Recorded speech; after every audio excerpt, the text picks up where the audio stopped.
Saya mau tanya, tolong dijawab. Yang pertama kali menciptakan lampu listrik itu siapa?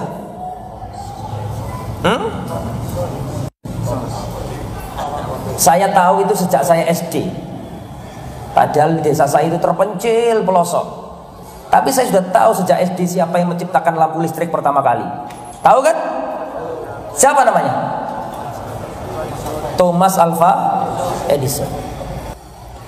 Tapi mengapa kok terkenal dia? Mengapa kalau angkat derajatnya sampai di seluruh penjuru dunia orang tahu namanya Thomas Alva Edison? Mengapa?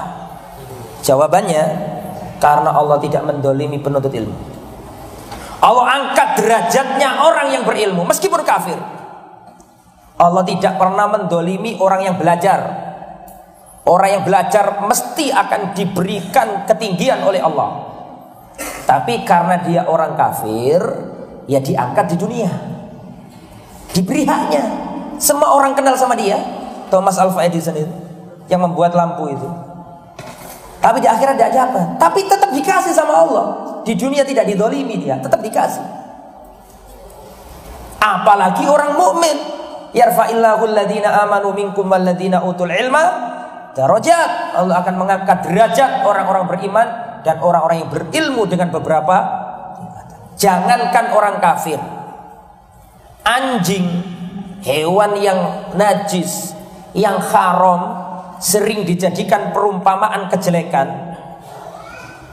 Anjing kan kata Rasulullah SAW, jika ada anjing menjilati bejanamu maka harus dicuci berapa kali? 7 kali. Di antaranya pakai pasir, debu. Rasulullah mengatakan, la tadkhulul malaikatu baitan fihi kalbun wala suratun. Para malaikat tidak akan masuk rumah yang di dalamnya ada anjingnya dan patung gambar bernyawa.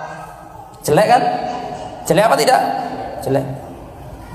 Rasulullah juga mengatakan, man amsaka kalban, barang siapa yang memelihara anjing, maka 1 hari pahalanya akan dikurangi satu kirot. 1 kirot itu sebesar gunung Uhud. Rasulullah mengatakan, barang siapa memberi kok diminta kembali, seperti anjing muntah kemudian dijilati lagi. Selalu anjing ini sering dijadikan perumpamaan kejelekan. Tetapi di Al-Quran Allah angkat derajatnya anjing ini. Disebut di antara sebabnya adalah karena ilmu.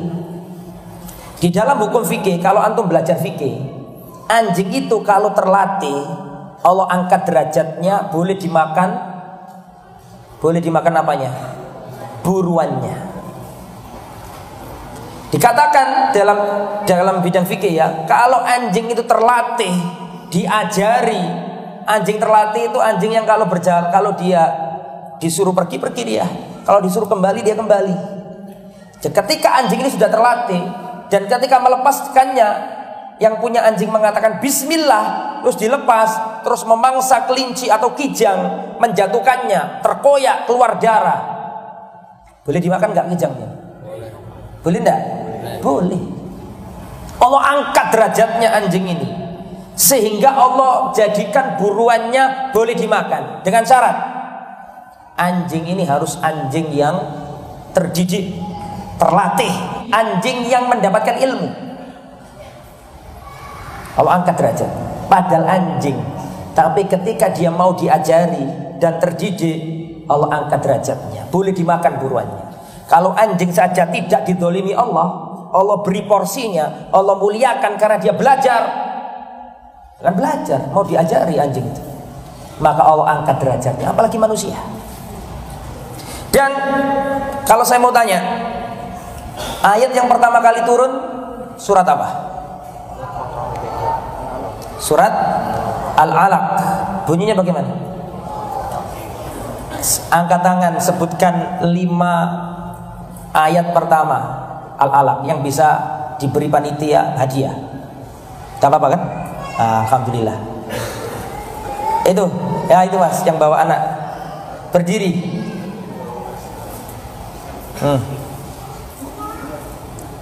Oke, silakan.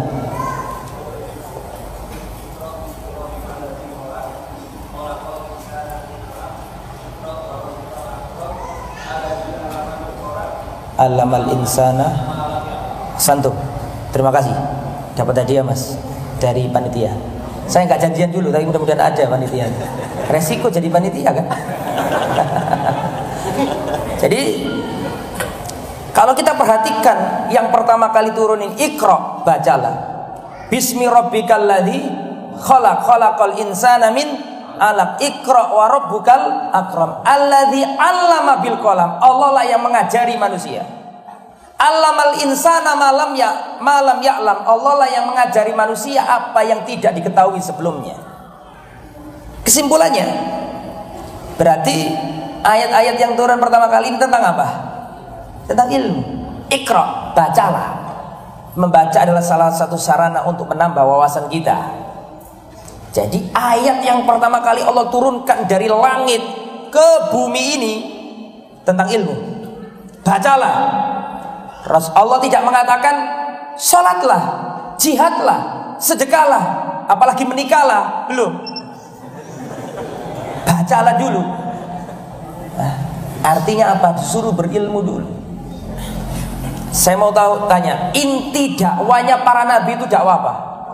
Tauhid. Ciri gerakan kita Ahlussunnah wal Jamaah adalah menegakkan tauhid.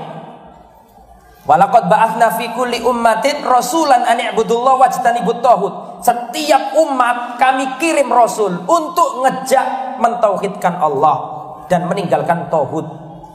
Inti dakwanya Nabi dari Adam sampai Nabi Muhammad adalah dakwah tauhid. Itu saja lebih dulu ilmu daripada tauhid. Harus ilmu dulu daripada tauhid. Dalilnya mana Ustaz? Dalilnya firman Allah, fa'lam annahu la ilaha illallah. Fa'lam, ilmuilah, ketahuilah bahwa tiada yang berhak disembah kecuali Allah.